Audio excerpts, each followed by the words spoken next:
Boa tarde a todos. Vamos iniciar o nosso Evangelho da tarde de hoje. Muito obrigada pela presença de todos vocês. O Evangelho é uma bênção divina para todos os lares, para o nosso lar, para a nossa família, onde esse convidado especial, Jesus, divino amigo de todas as horas, vai estar conosco espiritualmente, nos iluminando, intercedendo por nós. Quero agradecer a vocês, a presença de todos vocês. Sejam todos bem-vindos e bem-vindas. Vamos fazer a nossa preparação do ambiente com o livro Toques de Luz, do nosso querido Lorival Lopes. A mensagem de número 111. Quase todos nós nos arrependemos da perda de instantes preciosos. É triste negarmos a esmola ao mendigo e depois o procurarmos, arrependidos, sem o encontrar mais. Não ajudarmos o amigo que nos pede auxílio, se podemos fazê-lo. Não põe em prática o texto evangélico que lemos e que prometemos seguir.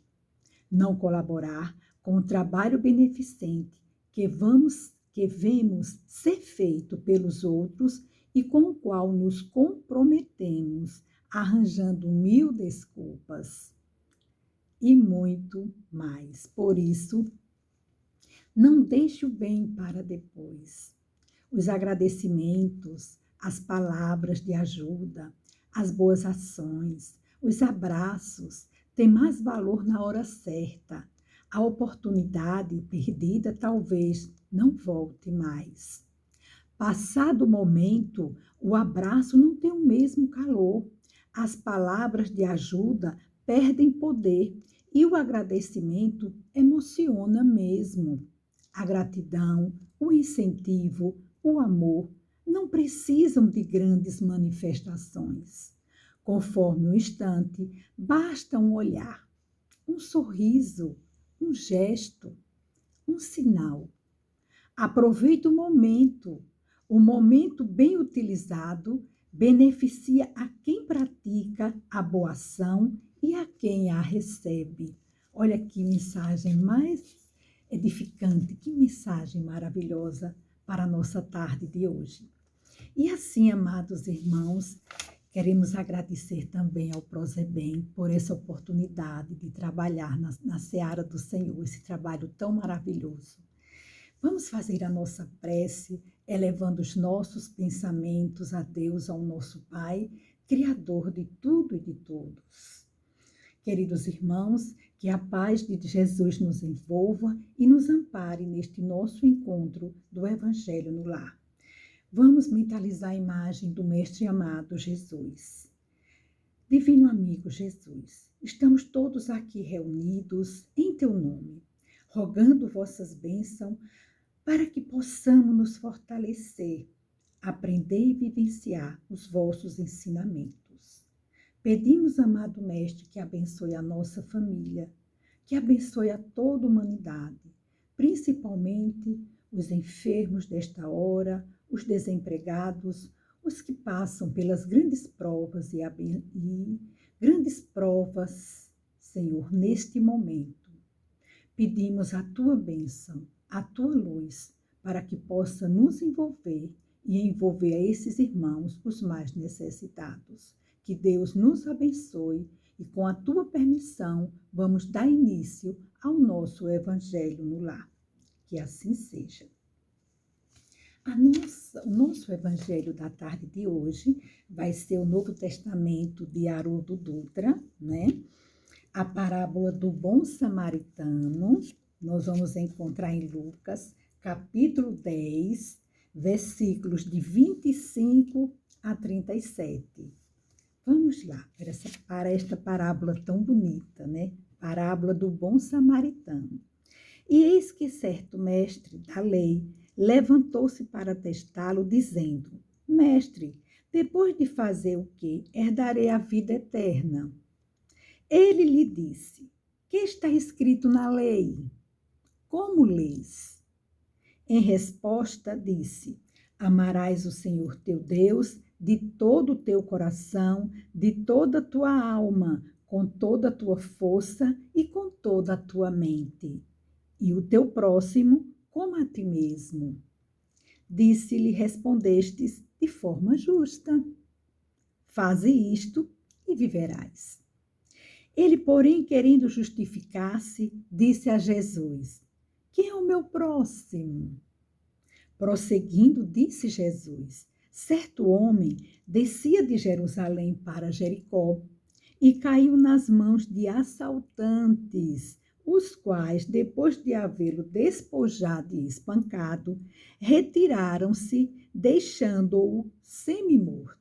Olha que situação, meus irmãos.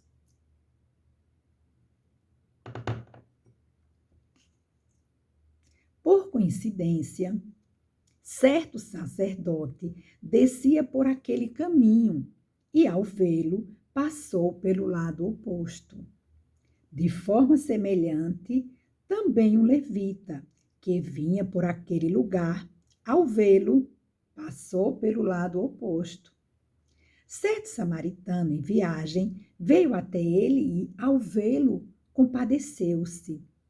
E, aproximando-se, atuou os ferimentos dele, derramando óleo de oliva e vinho. Após colocá-lo sobre seu próprio animal de carga, levou-o para uma hospedaria e cuidou dele. No dia seguinte, tirando 2 denários, deu-os ao hospedeiro e disse: cuida dele. E o que gastares a mais, quando eu retornar, te pagarei.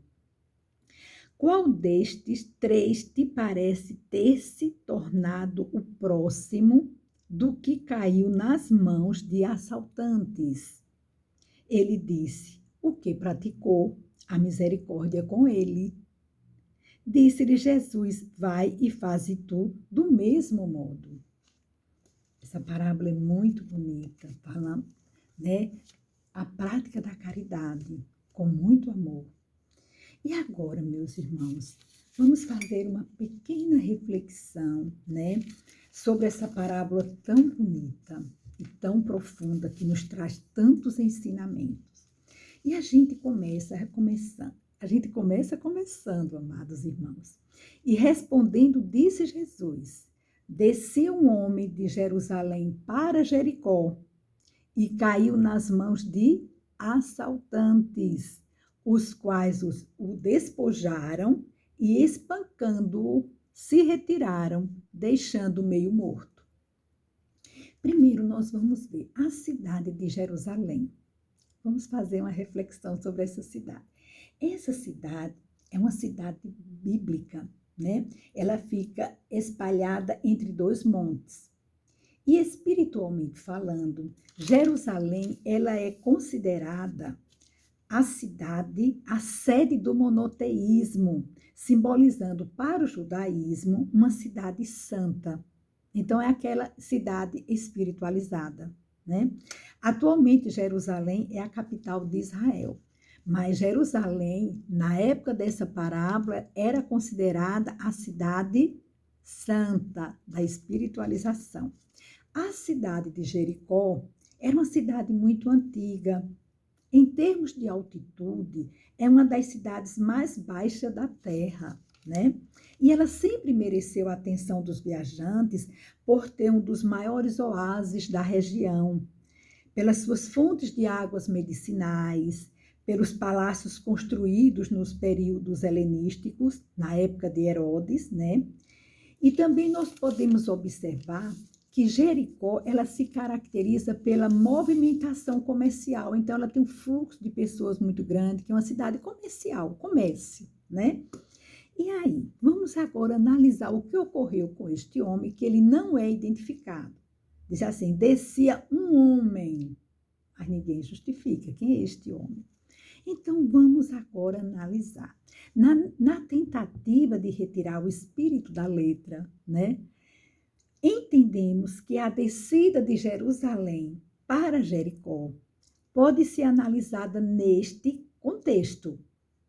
Indica a queda de um padrão vibratório mais elevado para um plano de vibrações inferiores, em decorrência da invigilância moral, porque ele está descendo de Jerusalém, que era uma cidade espiritualizada, para Jericó, que era uma cidade de grande fluxo de comércio, parte materializada, né? Então, nesse processo de descida, nós podemos manter sintonia com entidades perturbadoras, né? Que tomando de assalto a nossa casa íntima, rouba a nossa paz, olha só, nos fere profundamente e nos deixa quase mortos à margem da vida.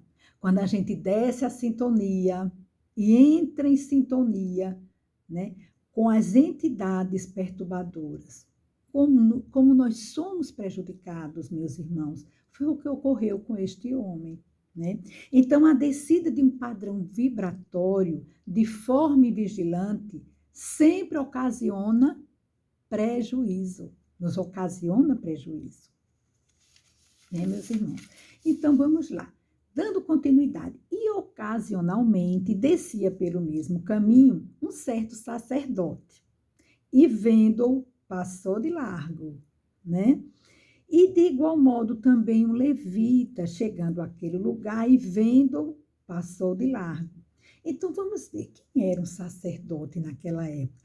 Naquela época, o sacerdote era uma autoridade, um ministro religioso, era um doutor da lei, era uma pessoa que estudava as leis divinas, tinha muito conhecimento das leis divinas. O levita também tinha conhecimento das leis divinas, porque o levita ele se dedicava ao serviço do templo com atribuições de acessórios ao culto, né? Então, ele era menos importante que a função dele era menos importante que a função do sacerdote, mas ele também tinha conhecimentos das leis divinas, né? Então, o que a gente observa, gente, que apesar de ser o sacerdote, vamos iniciar por aí, apesar de ser detentor de vários recursos, né? O coração desse sacerdote se mantinha fechado, vários recursos de conhecimento das leis divinas, o coração dele se mantinha fechado para a prática da solidariedade, ensinada por todas as interpretações religiosas. O vio, como a gente vê no texto, indica a observação superficial. Ele olha de uma forma superficial, porque não há sentimentos envolvidos. O passou adiante reflete a postura de quem está acostumado a cultivar o interesse pessoal e a indiferença para com as necessidades dos que sofrem. Então, ele passa de uma forma indiferente, né? Do mesmo modo que o sacerdote, o levita, passou ao largo daquele homem, caído e ensanguentado no caminho. Quer dizer, o levita teve o mesmo comportamento. E o amor dos egoístas, aqui diz, esse comportamento é o amor dos egoístas, o amor dos que não compreenderam ainda o verdadeiro amor. O amor ao próximo, gente. Nessa hora, é preciso que possamos despertar para essa colocação, para exercer o amor ao próximo. Podemos observar aqui que ambos, o sacerdote e o levita, estavam descendo de Jerusalém para Jericó, como diz na parábola, né? Ou seja, houve uma queda no padrão vibratório de ambos para o plano de vibrações inferiores. Eles ficaram revestidos pelo sentimento de indiferença. Então, o sentimento de indiferença, né? Com o coração fechado para a prática da caridade. Olha aí, gente, nessa hora, né? A prática da caridade, como ela era importante. E aí, dando continuidade, certo samaritano em viagem veio até ele e, ao vê-lo, compadeceu-se. Olha o comportamento do samaritano. E, aproximando-se, atuou os ferimentos dele, derramando óleo de oliva e vinho. Após colocá-lo sobre seu próprio animal de carga, levou-o para uma hospedaria e cuidou dele. No dia seguinte, tirando 2 denários, deu-os ao hospedeiro e disse: cuida dele, e o que gastares a mais, quando eu retornar, te pagarei.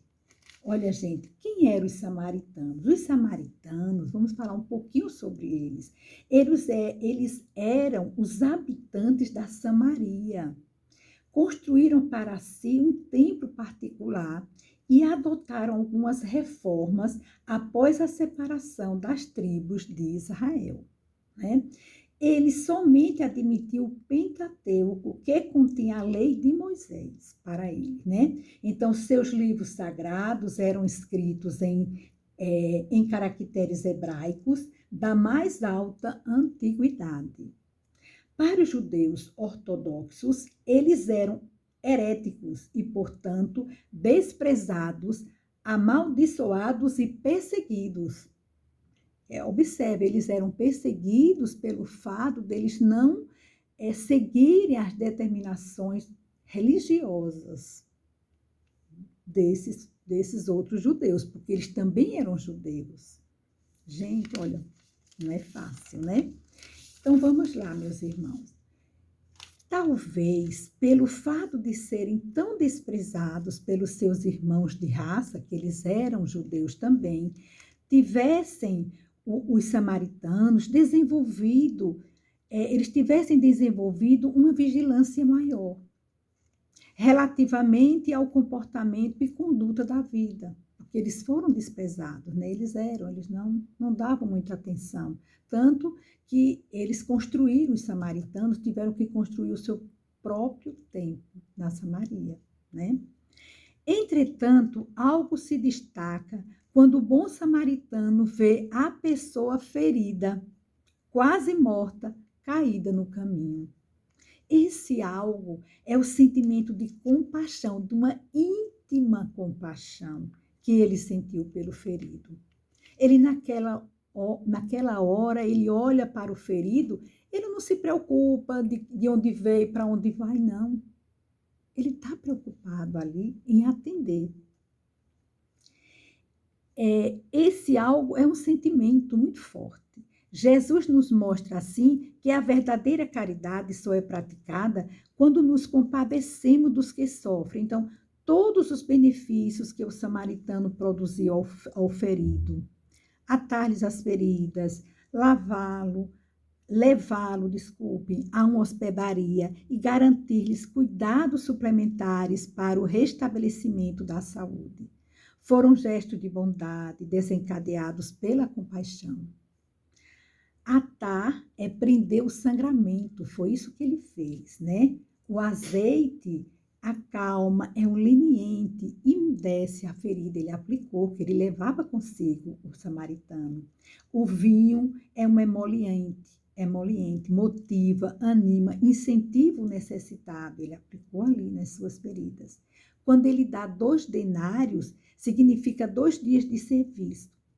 E a gente observa que o samaritano, ele estava em viagem, em trabalho, em missão. Porque quando se está em viagem, em missão, a pessoa estuda o caminho que deve passar. E ele realmente deveria passar por ali, olha só, para dar aquele socorro.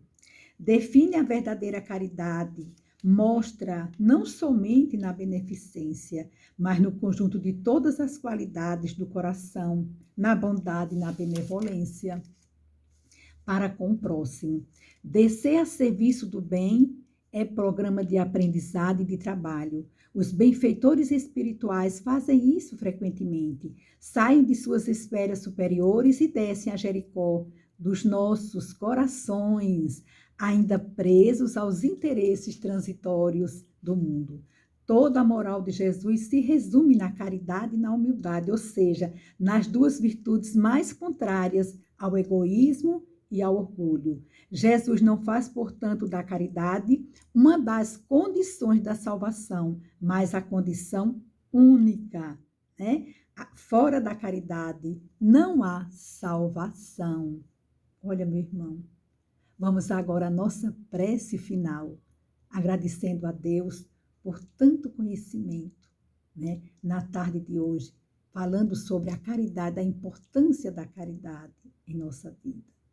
Vamos fechar os nossos olhos, elevar os nossos pensamentos, agradecer ao Divino Mestre Jesus por esse momento, para que possamos trabalhar dentro de nós a compaixão diante do próximo, seja lá ele quem for, mas que podemos ser envolvidos pela caridade, pela misericórdia divina.